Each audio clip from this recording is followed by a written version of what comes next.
Hello Eagles fans and welcome to another episode of Coast to Coast, brought to you by Allianz, the official insurance partner of the West Coast Eagles. Allianz, care never gives up. From the dirt roads and paddocks to the city streets, these country boys hail from all over Australia, now sharing the same locker room over in the West. Liam Baker, Harry Schoenberg, Matt Flynn and the honorary country lad Jack Graham will all share some stories and their experiences of leaving home, adapting to professional football and the realities of growing up fast in an elite sporting environment while having a bit of fun along the way.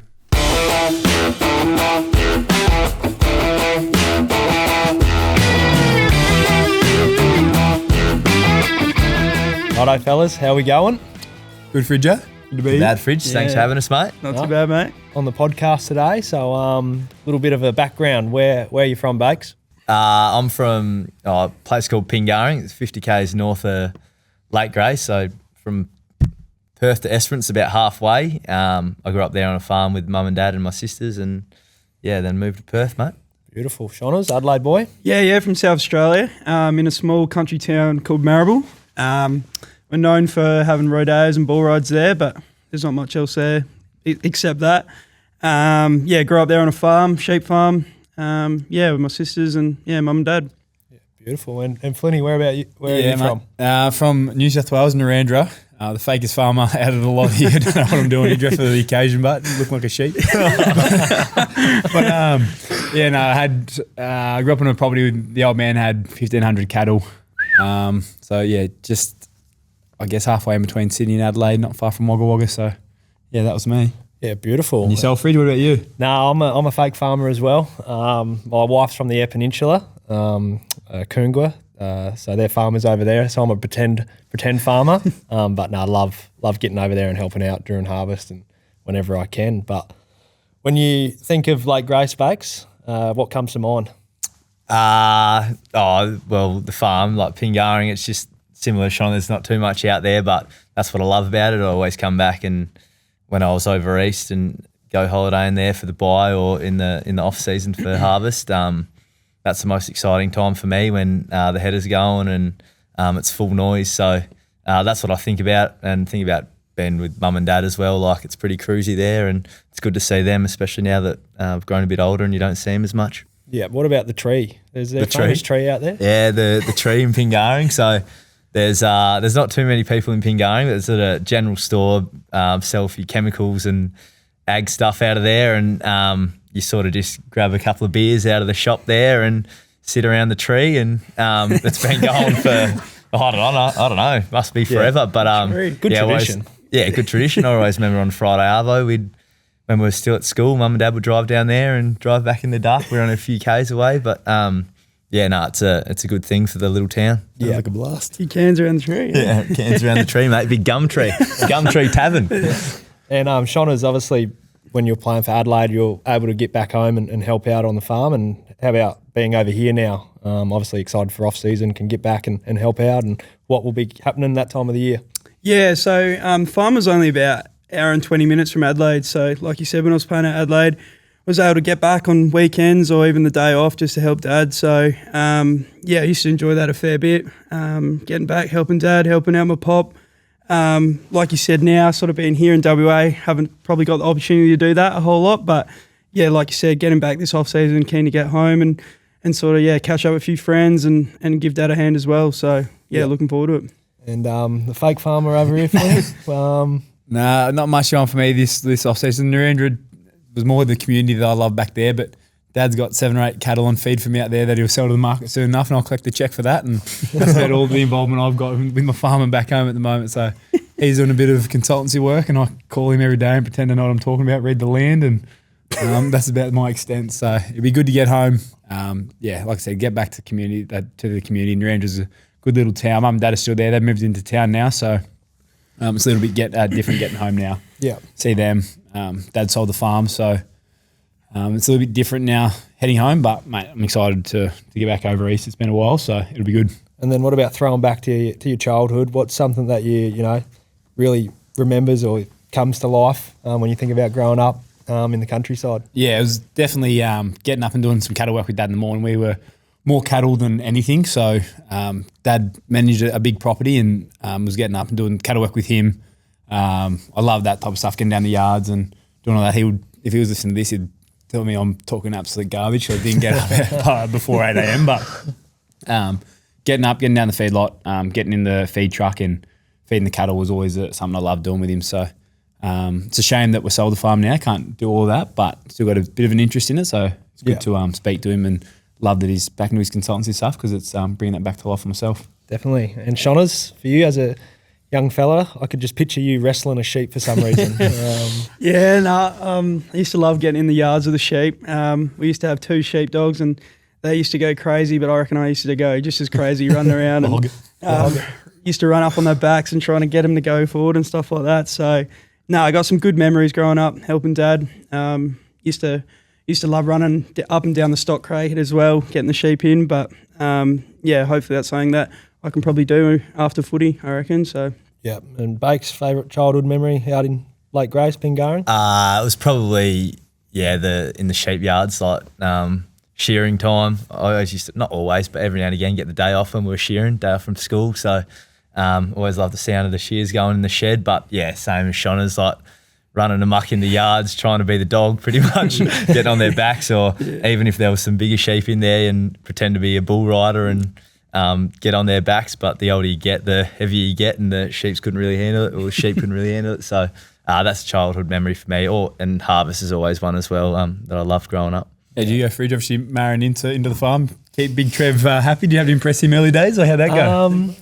Try to, put my best foot forward. Obviously, when COVID hit, I was ducked over there for 6-7 weeks. Oh no! And was able to help out with seeding. That's when I kind of first look at it and really loved it. Every day is different. You're either fixing something's gone wrong. That's what I love about it. Something you want to get into when you finish up? Yeah, definitely. Don't know how long footy goes for, 2 or 3 more years. But life after football, I think we'll move out there, build a house, and can't wait for it. They're beautiful. So what's something that's normal out in farm life in the country, and then as you'd come to the city, you realise, hang on, they don't have the same views as me? One would be me driving the ute on the main road and stuff like that when I was probably, 8, 10 years old. Probably just, driving utes, driving tractors at a young age, and obviously not having my licence yet, but then you sort of get into the city and it's like, kids don't drive till they're 16. Yeah, well, half the boys here wouldn't even know how to drive manual. that would be a good one too. Driving manual's a big one. Yeah, absolutely, Very common back home, but driving manuals in the city, no one knew what they were doing. Even changing tyres. I think changing tyres is something you'd learn. Yeah. It's not just a country, like a farm thing by any means, but a country thing. Changing tyres, I thought it was a very common thing. Getting up to Sydney when I first went there, no one knew how to change a tyre from the city, and I found that astonishing. Out of us, well, you 3, I'm a fake farmer. You're still a farmer. Or at the group at West Coast, who's like the most country farmer? Throw someone under the bus. I think Bakes is the most country farmer for sure. I'd say Bakes, He's got the most traits to Well, him. I'm thinking Shauna's. So if you think I'm more bogan than Shauna's, that's saying something about Shauna's just a hogging. Shauna's got the habits of a country. No, I left the farm when I was year 10, so I haven't been there for about 8, 9 years now. So how long would you be since you've been? I went away to school when I was 12 as well, so I spent half of my life not living there, but I always go back there a fair bit. But I don't know. I just sort of, since I moved back to WA, the old habits of just probably the way I dress and the way I talk crept back in a bit. Duggo's got a bit in him, but I reckon he's a bit like myself. He's a bit of a pretender, but Duggo's a little bit in him. There's a few pretenders out there. Cripper, what did you say? Cripper, a bit of a... Cripper would be one. A bit of a country, Or I'll throw you under the bus. We've been camping probably 20 times and I've never seen him set up his swag. Rule number 1 before going camping and getting on, having a beer, set up your swag. This bloke, never. Him and Sean, they wouldn't be real good together. I'm leading the blind. Yeah. I had a stinker when we went camping in the mid-season break. Got my ute all done up, got a new rooftop tent and everything, and we went away for 4 nights and didn't even sleep in it once. So. It was Where great. were you sleeping? Who were you cuddling?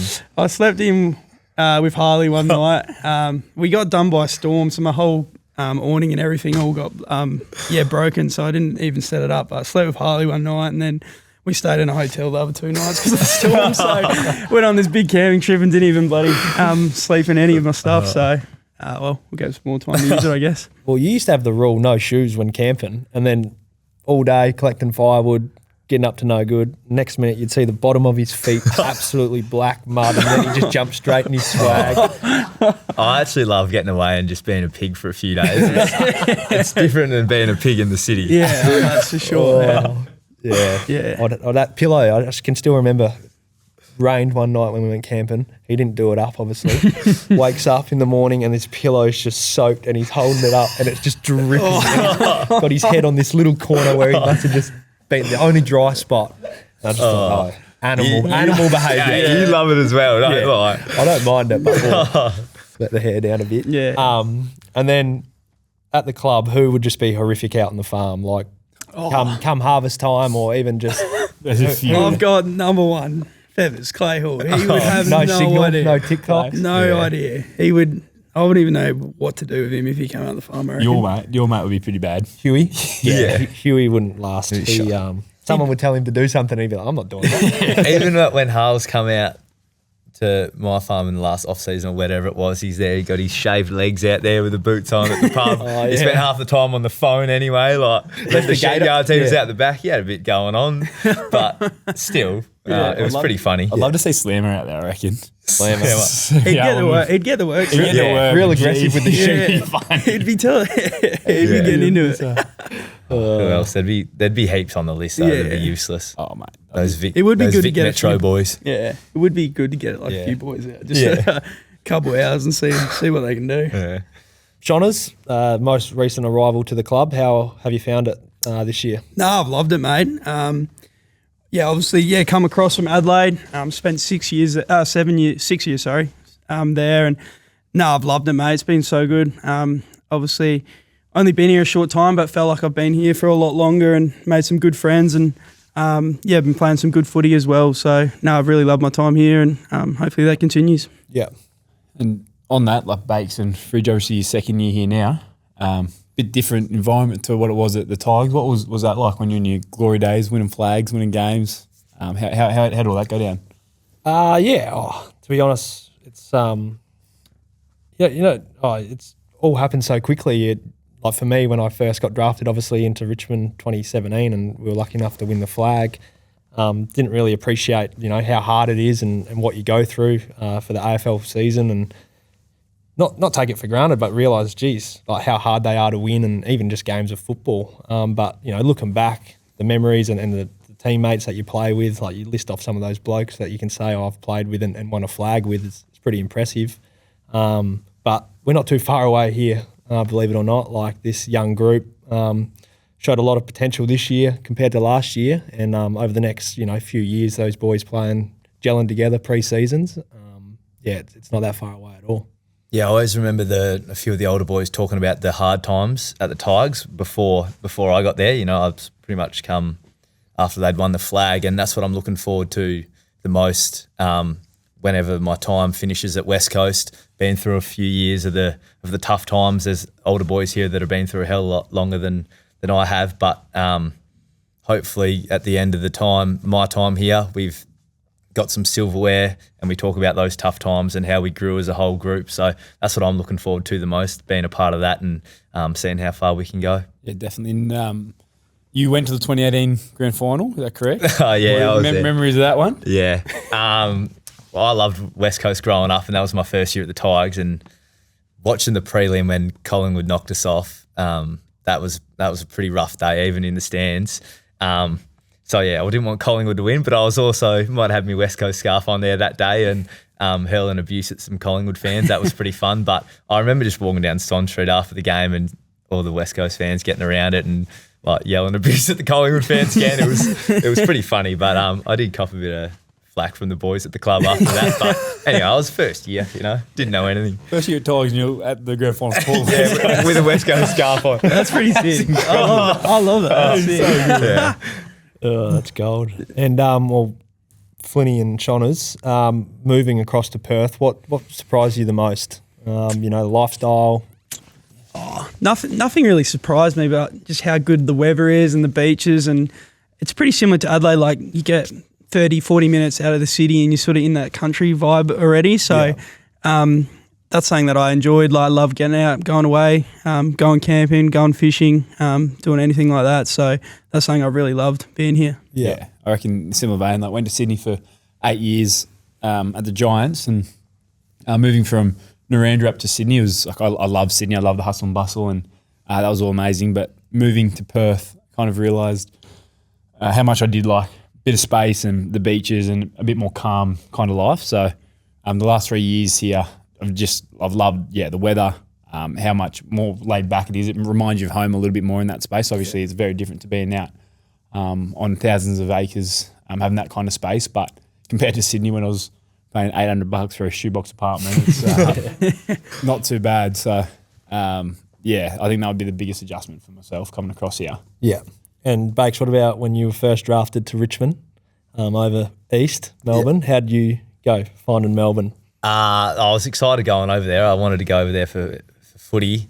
But yeah, it was a bit of a culture shock. Like even coming to Perth, when I first moved to Perth, it was a bit like, oh, bang. And then going over to Melbourne, whole another kettle of fish. But I did like my time over there, but I always knew from about 6 months in that I was always going to be coming back to either play footy in Perth or go back to the farm, have that more laid back country lifestyle. And yeah, Melbourne wasn't quite all those trams and all the people around wasn't quite it, but didn't put a dampener on my time at the footy club. Absolutely loved it there. It was just outside of that, maybe I always knew I was ready to come back here. Yeah, and like who helped you?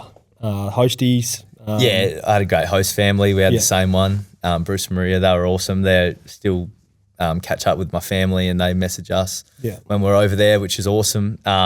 Even going out to Grimes's, he had a winery, in Macedon out there, about an hour out of Melbourne. We'd go out there and we're shooting guns at times, full driving. We had some sheep for a bit there. That was pretty funny. But even like the camping trips we used to do, that was awesome. And even now I'm sort of like, life goes on a bit when you get a bit older and you got so much on. But I'm like, miss the days of just 2 days off, taking off for a camping trip for no reason, just going out there wherever, not even sleeping in your swag, all that stuff. So no shoes allowed. Yeah, need to put more effort into planning it. No, there's almost not a better feeling than packing the ute, esky, swag. All right, let's go. Yeah, we're in for it. Yeah. I remember my first couple of years at the club. Dawson Simpson, Jez Cameron, Harry Hillenberg, Harry Penrell used to always go up to the Blue Mountains, and it's like it'd be a Wednesday main train and Thursday off. You'd go up, leave train at 3 or 4 o'clock. It was 2.5 hour drive. You get up there, pitch black, try to set your swag up, have a beer that night. Couldn't do anything, cooking a feed, wake up, and it would just be so much fun to get out of there and actually do that. And you'd get there and go full drive and do that kind of stuff. So it was so much fun. Remember when we'd always pack the most important things, the beers and the meat, and get out there and you forgot your jocks and your jumper and you're that excited to get away for a weekend away. It's like, you just make do with whatever you got. That's the beauty of it. Remember chasing snow that time as well. In the high country. Yeah, in the high country was, I don't know, mad when you think about it living over here now. But yeah, we're trying to camp on the snow, but it didn't really work out too well. We drove 4.5 hours into the high country to chase a bit of snow. Snowed that much. And we thought the button man was going to get us. The button man. That's gold. Bella fella, ain't no bush in Tea Tree Gully, Graham. Yeah, I'm a fake farmer, mate. Fridge, why the nickname? In my first year, Alex Rance gave it to me. I was a bit chubbier back then, and back then you were and he just said, look out, there's a big fridge coming through. And then Shane Edwards reckons you'd always see me looking for food in the fridge. Nothing's good, man. Shane Edwards. He's a great man. Yeah. Describe the injury this year versus the Cats playing through it. Pushing up here on the screen, here we go. It's a nice snag. Oh, this is funny. This is after you're playing through your shoulder there, is it? Yeah, I couldn't really lift it. I didn't even realise your shoulder was bad during the game till after. Oh, well, you'd think my elbow's sore as well. Explain the elbow tape. He's taped that up as well. I couldn't to describe what was actually wrong with it. I knew something was sore, and then Tex goes, maybe it's going down to your elbow. I'll tape that as well. I look like a mummy. The surgery, well, it was funny how it all happened. I got a call later that day, or the following day. We got back and said, "Oh, listen, you're going in for surgery." I thought, "Oh, geez, it's not that bad." But yeah, they had to reattach it all together, and yeah, pain in the ass, to be honest. Not ideal, but no, she's all screwed back now. Schoenberg, no interest in team songs after the first win. No time to learn the words. Yeah, I had no idea what I was singing. Obviously, first win. It's good to get over to Adelaide and play in front of some family and friends and beat Port Adelaide too. Love beating them. Obviously, being a Crows player, we used to have a fair few showdowns and stuff. But yeah, I had no idea what the song was. I still don't really know the words now, so I sort of was just mouthing it off really. But yeah, I had no idea. Heard your old man had a good night down in Adelaide. On that game. Yeah. Yeah, he did. He had a great time. Are you talking about this game or the Port Adelaide one? Probably both anyway. Probably both, yeah. Yeah, the old boy loves coming to watch footy. He was here this weekend actually, over in Perth watching. But Yeah. he's been a great supporter for me. Driving me to all trainings when I was younger and stuff. But yeah, he does love a beer too, the big fella. So Yeah. he enjoys himself And- time to time. Going back to when you said you went on that camping trip, how did you guys go about setting up that fire pit? That looked bloody unreal. Yeah. So I actually saw a video on Instagram of some people doing it before, just like a time lapse, digging a big circle, and you sort of make sort of a seat, come down one layer down, and then come down another one, and put the fire right in the middle. So just stores all the heat straight in the middle. So saw it on Instagram. I was like, boys, everyone bring a shovel. I think about 4 people brought a shovel. So we had about 10 blokes there and only 4 people were working on it. But yeah, we got it done. I think it took us about 2 hours, I reckon, nearly. So we only lasted one night and then the storm came. So we left anyway. But yeah, it was good fun. What's something that you've had to adapt to be a professional footballer, as we are, our industry, but we've also got that bit of boganness in us. But flipping the cards when it's time to switch to be professional, how have we all found that? I remember the early days in under 18s. I used to wear, when I was working, I was wearing my boots or my going out kit, and I'd just rock up to footy training in like barefoot, and that was a bit of a. Ever wear shoes? That was a bit of an adjustment. Like I remember recruiters like having a go at me in meetings and stuff like that, and I don't know, just wear barefoot all the time, and apparently that's not the most professional thing to do. So wearing shoes and progressing to the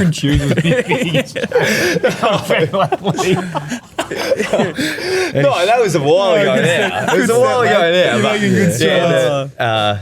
the nice support on the feet, that was a bit of a change when I was 18, 19. But anyway, there's good thongs out there these days that you can wear, so look after the feet. Yeah, I reckon I think that a lot of us boys in particular probably a bit more laid back than some. So for me, it was understand my diet like yourself. I had a few comments earlier days for being fat, so had to hone in on that a little bit.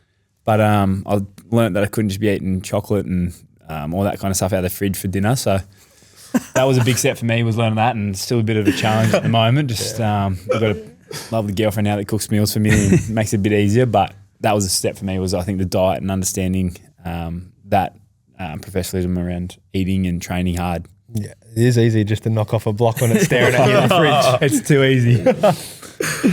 River McGregor wants to know the best tractor.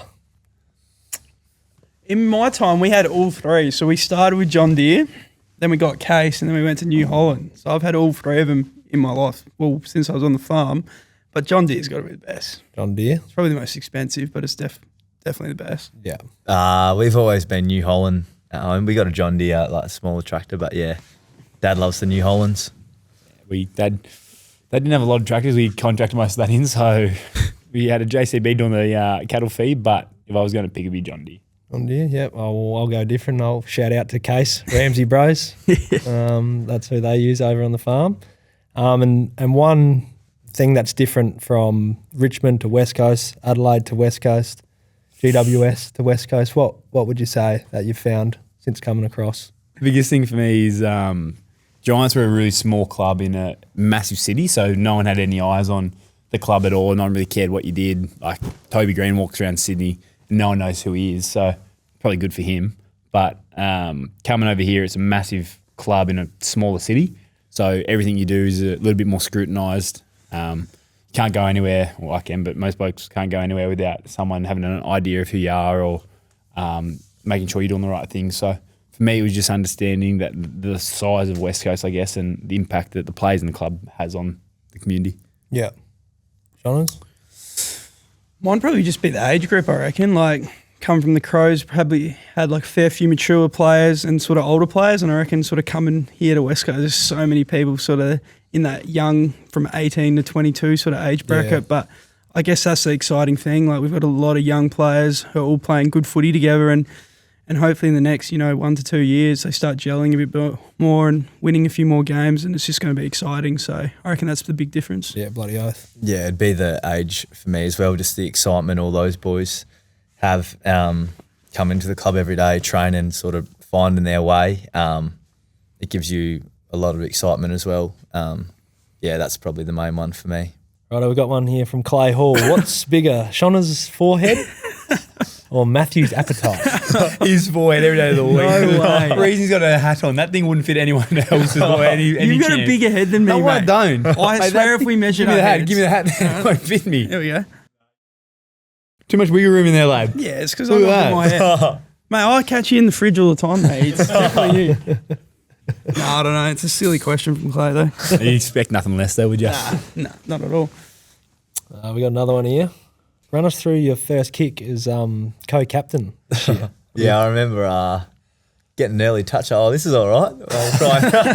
I'll try and hit someone. I don't know who it was. Probably Jake screaming, but yeah, I don't know what happened there, mate. Just Taped his boot to his shin. Going for an I was inside about to talk. say the pressure he touched me as I kicked it, but he didn't touch me until afterwards. So can't even blame that. But I must have been watching a bit of Matt Flynn highlights over the off season and brought that one out round one. Come off the knee. Fridgie, who were you pointing to in the crowd after your snap in Adelaide in round 3? Who was up there? Oh, yeah. A few of, Geordie's brother and a few of the boys from the farm, they'd all got a box up and I don't know, up in the stand there, and I seen them all, and they said earlier, if you kick a goal, point to us, and did that one. They were having a few beers. So, Flinny, describe your outrageous round 2 goal and the crook one moments earlier. Yeah. Holy. Well, as Bake just touched on, kicking's not my forte, so put that out in the was that in the full, full? and then I thought, you know what, I'll make up for it. So a bit of candy to the young fella and This is a great goal. check on the outside of the boot, and boys got around me. So a little bit of candy there, and then a beautiful check Mate. side, and plenty of energy. So I was You're in- lucky you didn't bite yourself on your own candy. yeah, Look at the I boys was, get around. You I should- wouldn't say that's out of the blue. You were doing that in the pre-season as well, Yeah, weren't you? yeah. Pre-season, I was pointing it out quite regularly, that move. So You should have seen the boys in the box, like who were all watching. It was crazy. Everyone was going berserk. Oh, here he is. It was on the weekend. yeah, I think talking about wobbly set shots, there was one on the weekend where taking a mark about 25 out, slight angle. A couple of boys have asked if they want a handball, and I said, "No, I'll be right. Dob it." And it's just How's that gone he through? floated through. Look at him. He's happy with it. To be fair, from the angle I was on, it looked like a drop punt, mate. Nah, Until I've mate. seen that, I thought It was a big old drop punt. knuckleball. Did not spin lines. You worked the win nicely, mate. Righto, guys. That's the end of the podcast. Brought to you by Allianz, official insurance partners of the West Coast Eagles. Allianz care never gives up. But thanks for some stories, boys. Really appreciate you guys coming on, and we might get together later on and tell a few more. Thanks, Fridger. Thanks, Can't Fridge. wait. Yeah, thanks, Rich. Thanks for having Thank us you. on, mate. Too easy. Cheers, brother. Well done. Appreciate it, mate.